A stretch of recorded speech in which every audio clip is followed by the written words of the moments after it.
अखिल भारतीय हिंदू महासभा की राष्ट्रीय सचिव पूजा सकुन पांडे ने एक प्रेस वार्ता का आयोजन किया, जिसमें राहुल गांधी को आड़े हाथ लेते हुए कहा कि वह पूछ कर आए कि वह हिंदू है या मुस्लिम।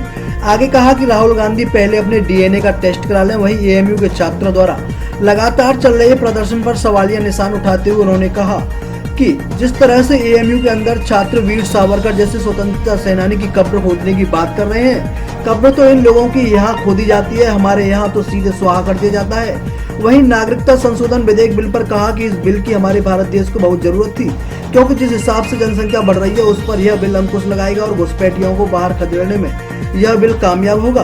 Bureau report, Deepak Sharma, Aligarh, UP.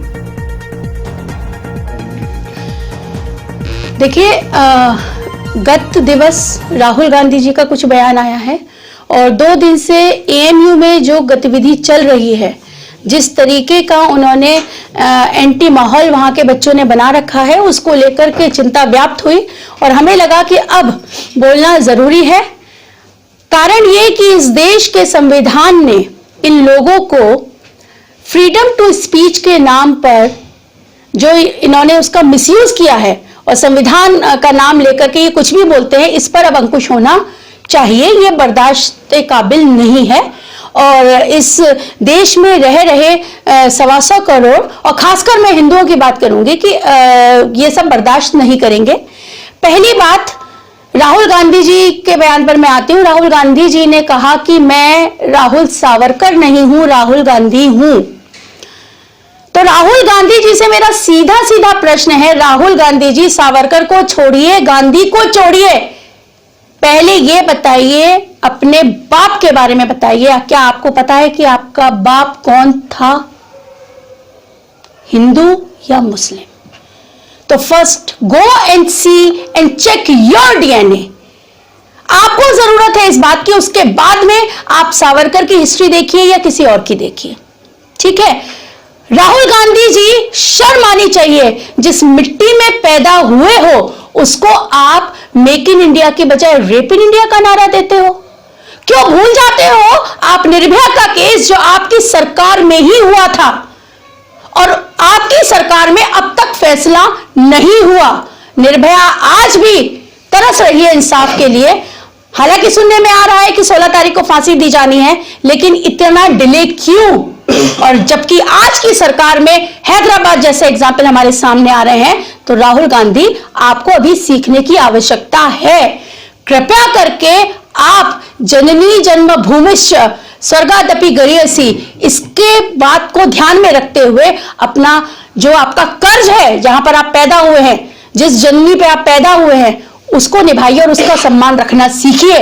संस्कार की आपको आवश्यकता है। आप क्या बोल रहे हैं अंटिशंट, आपको पता नहीं है। तो कृपया करके सिद्धांतों पर चलिए।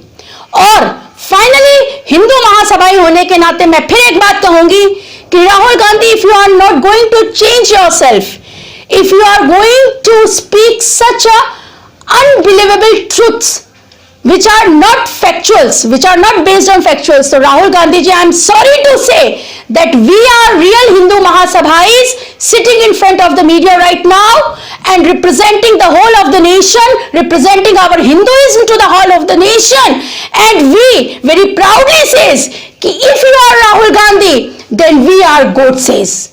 We are Mahant doctor Pooja Shakun Godse, Gajendra ji Godse, Kunj Mishra ji Godse, Jaiveer ji Godse. So try to understand, अगर आप राहुल सावरकर नहीं हैं तो हम गोडसे हैं। इस बात का ध्यान रखिएगा। बर्दाश्त नहीं की जाएगी। देश भक्ति से हटकर अगर आपने कुछ भी कहा, देश के अहित में कुछ भी कहा, इस देश के नागरिकों को लेकर के कुछ भी कहा, तो वो बर्दाश्त नहीं होगा।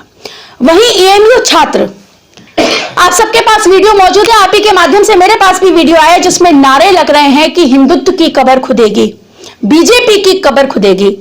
देखिए, कब्र तो आप लोग खुद खोदते हो, यह आपके समुदाय का काम है, हमारा नहीं। हम तो फूंक फांक के छुट्टी कर देते हैं, ठीक है।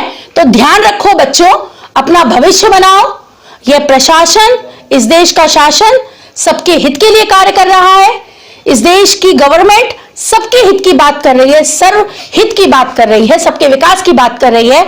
जो इस देश में घुसपैठिए हैं, फिर वो चाहे किसी धर्म के हों, उनको निकाल फेंकना हमारा कर्तव्य है, क्योंकि ये आपके भविष्य के लिए हो रहा है। आज देश में अनएम्प्लॉयमेंट है, टेक्निकली आज इस देश में बेचारी का माहौल है, इकोनॉमिकली हम थोड़ी वीक स्थिति में है। उसको अगर सुदृढ़ करना है तो जनसंख्या पे नियंत्रण करना होगा ही होगा। और ये जो जनसंख्या को नियंत्रण करने के लिए सबसे पहला स्टेप है, दैट इज द स्टेप नागरिकता संशोधन बिल जो आया है, वो उसी का स्टेप है। क्योंकि न जाने कितने बेकार के लोग हमारे देश में आकर के हमारी ही नीतियों का फायदा उठा रहे हैं, जो कि उन पर लागू है ही नहीं, उनके ऊपर एप्लीकेबल ही नहीं है, बिकॉज वो इस देश के नागरिक ही नहीं है। तो ऐसे में वो प्रॉपर लिस्टिंग होना, चाहे वो मुस्लिम हो, चाहे हिंदू हो, चाहे ईसाई हो, जो कि इस देश का नागरिक है, प्राथमिकता उसे मिलनी चाहिए। वह सारे सरकारी लाभ उसे मिलने चाहिए जो इस देश का नागरिक है, घुसपैठियों को नहीं। तो ऐसे में सबको व्यापक सोच रखे और चीजों को इंटेलेक्चुअली समझना होगा, बुद्धिमानी से समझना होगा कि एक्चुअल में ये सबके हित की बात है, किसी एक विशेष धर्म के हित की बात नहीं है।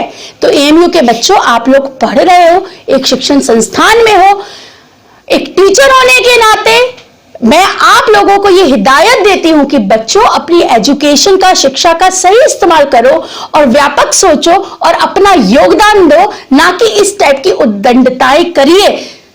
ऐसा ना हो कि पनिशमेंट्स या दंड आपके लिए इतने भारी हो कि आपका कैरियर और आपका भविष्य और आपका पूरा का पूरा जीवन, यहां तक कि आपका परिवार भी खतरे में पड़ जाए।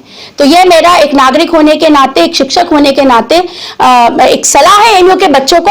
अन्यत्र स्थिति में प्रशासन कैपेबल है, शासन कैपेबल है, सत्ताएं कैपेबल है, और हम लोग भी बैठे हुए हैं हर तरीके से अपने प्रशासन को सहयोग करने के लिए, शासन को सहयोग करने के लिए ऐसी गतिविधियों के विरोध में।